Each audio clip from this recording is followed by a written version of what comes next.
nama Arung Palaka mencuat sebagai tokoh paling kontroversial dari Sulawesi Selatan. Pahlawan bagi sebagian, namun dianggap pengkhianat oleh yang lain. Apakah ia benar-benar seorang pahlawan, atau justru pengkhianat?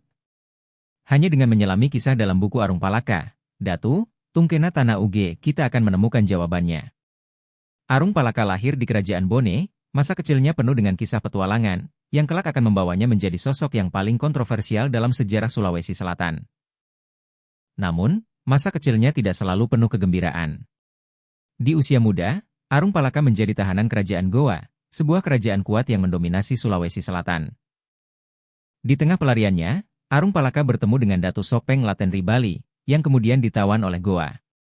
Pertemuan ini menguatkan tekad Arung Palaka untuk terus berjuang.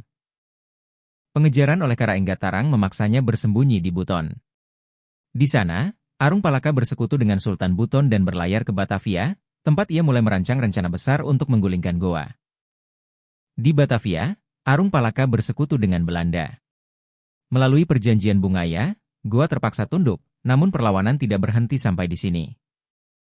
Arung Palaka kembali ke Bone pada tahun 1672, Arung Palaka diangkat sebagai Raja Bone, membawa masa kejayaan baru bagi kerajaannya, namun tetap berada dalam bayang-bayang kekuasaan Belanda. Arung Palaka membangun hubungan diplomatik dengan negeri-negeri jauh, termasuk Tiongkok, mengutus Laksamana Daeng Paesa ke sana demi memperluas pengaruh Bone.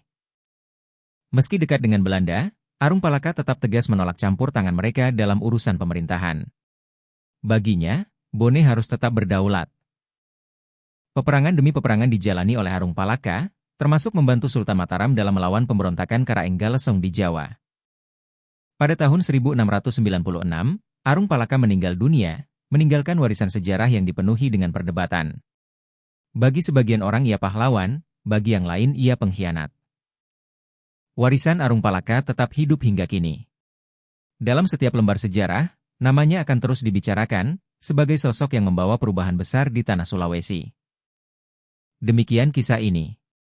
Jangan lupa untuk like, subscribe, share, dan komen di video ini agar semakin banyak orang yang terinspirasi untuk mengunjungi perpustakaan dan mengenal lebih dalam tentang warisan budaya kita. Terima kasih dan sampai jumpa di layanan Perpustakaan Provinsi Sulawesi Selatan.